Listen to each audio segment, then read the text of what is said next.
Hello everybody, welcome to my book review for this week.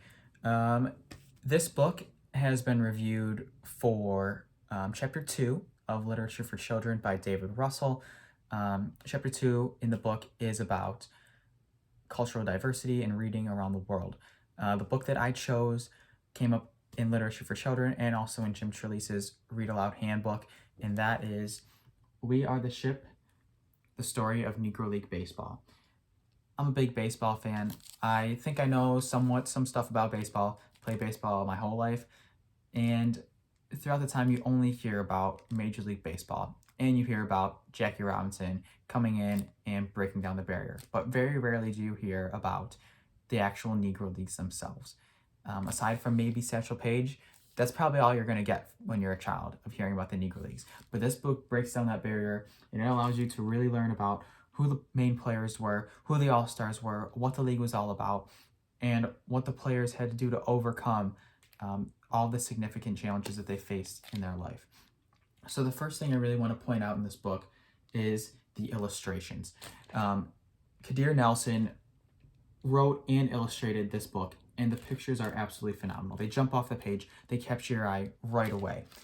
And I'll show you a few pictures here just so you can get a sense of what the images are like. Throughout the book, it's mostly men that are depicted and shown because that was who the Negro League players were at the time. And these images really set the tone for what the players wore, what the league was like, but also how vibrant and exciting the league was. Multiple times throughout the book, Mr. Nelson writes about how exciting the league was and how they were doing different things that the American League and National League just weren't doing with white players. Sometimes it was like jokes and things, but other times it was just the speed of the game. Players were more daring on the field. They were more daring to take a steal or to bunt the ball and to just have different plays. And I think that's really awesome. So like a picture here is just so stunning to me. It captures so many different pictures and just emotions in that play. And it really brings the teams and the humans themselves to life. It humanizes the players and gives them a voice, and when at other times they really would not be given a voice in our history. Throughout the book, there's singular silhouettes of players or just paintings of the players. And there's also team pictures of the teams that played during the time. These pictures just really show how strong and charismatic the players were. When you think about pictures and images of African Americans in this country coming out during the 1920s and 30s, it was very far from flattering. And even though this book was made in 2008, I think to show images and illustrations of Black players from that era in such a strong light, it really rewrites a narrative of what we thought, or what I should say American history thought of Black people at the time. Now, this book itself, it's written in a way that almost feels like it's a grandfather talking to their grandson about the league. Like, it's written in a way of they're like, oh, this player did this, and don't you know that he did that? And I think it's really cool. It has like this nostalgic, old-timey feeling. The author says in his afterward letter that he tried to write it as like an inclusive thing. If this was like all the players, this is what they would be saying, and this is how they kind of talked at the time. And I think that's really cool. In multiple of the books that we've read for class, this book came up multiple times in different chapters. For Literature for Children, it came up in this cultural diversity section. In Jim Trelease's book, it came up for cultural diversity, also like great illustrations, and finally is like how to get men to read to their kids. And I think anybody could read this book, but it definitely will be pretty cool, like a father and son reading this book, maybe even in the summertime when the kid's playing Little League Baseball. Just a really cool thing to have happen. And it's written in a conversational way where it really would engage somebody in a really cool read aloud.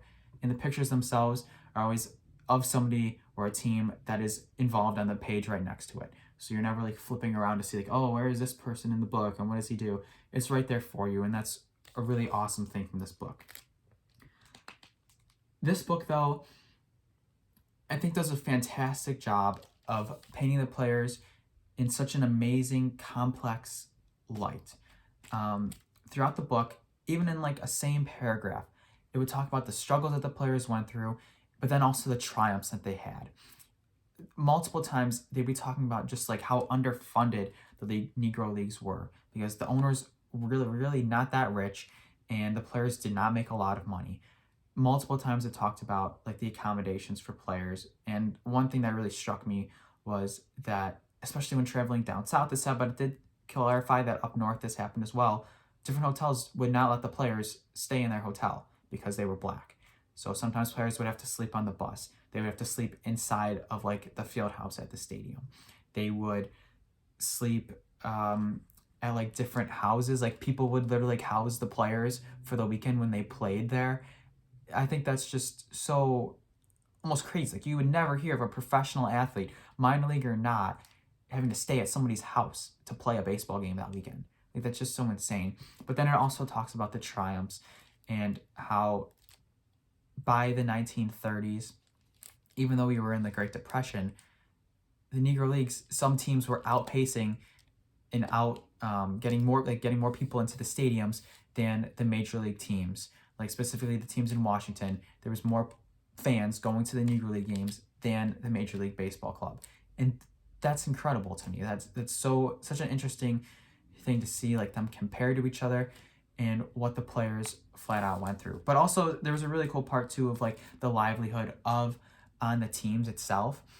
And they said that each team had like a barbershop quartet going on. So like players would entertain themselves on the buses and the travels by like singing with each other and playing different games.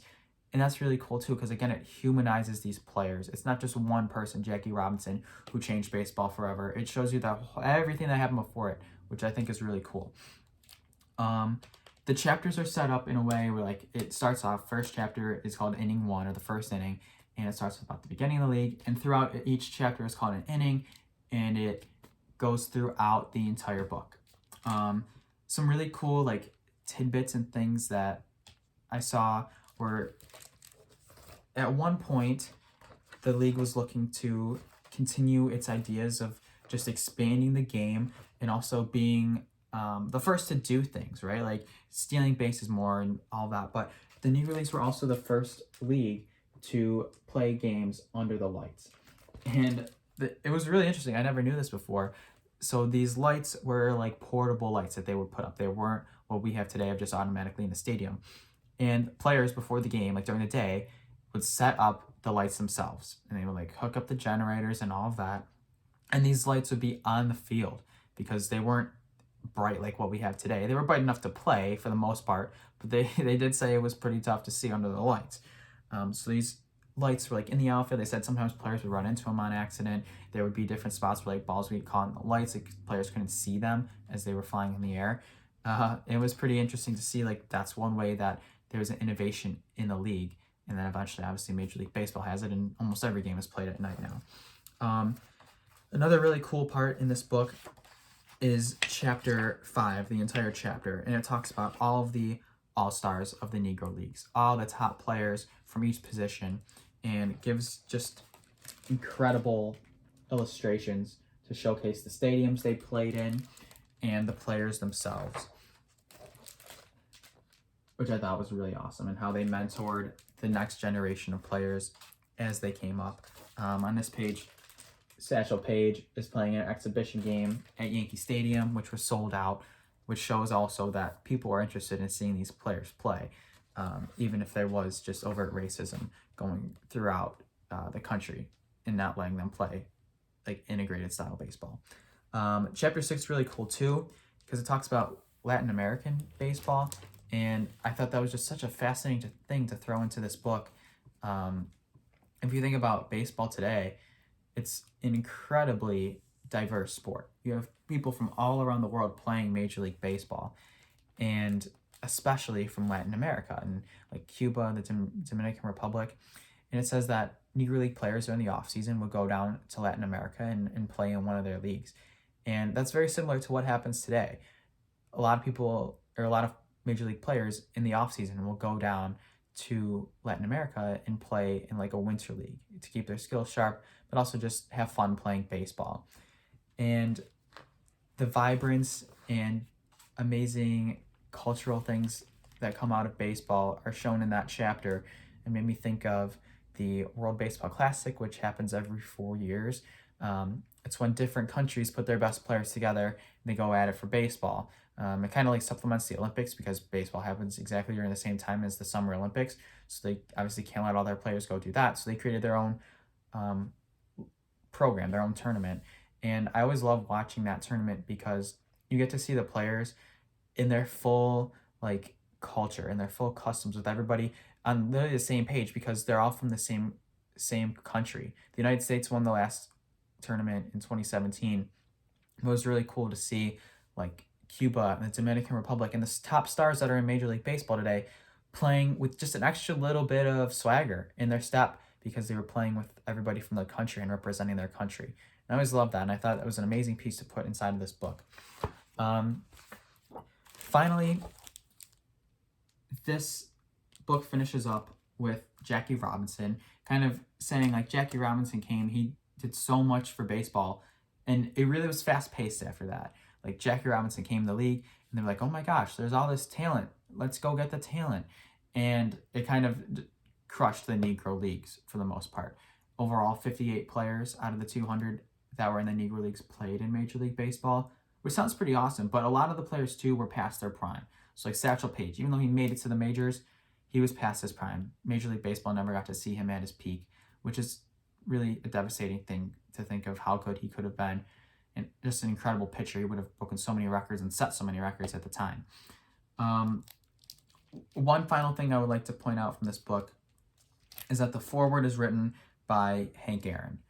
And Hank Aaron died just a few months ago from when this is being filmed, a few months ago, and he's the home run king. He did it without steroids. He hit the most home runs, and there's a famous video that probably most Americans have seen. It's probably like part of pop culture by now, of when he broke Babe Ruth's record, rounding the bases. Random fans were running onto the field, and this was in the 1970s, and like shaking his hand, and it was a huge celebration.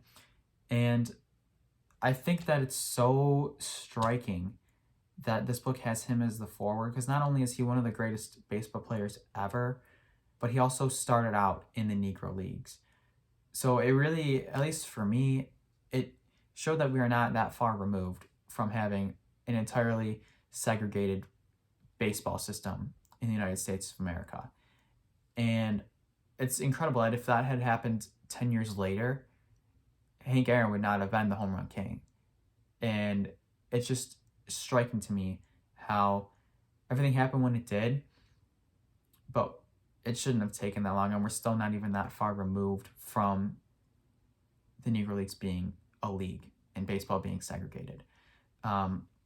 So those are my thoughts on this book. The images itself are something to check out. Even if you're not a baseball fan, if you just like looking at pictures, they're amazing. These pictures are, they said, they're in some museums.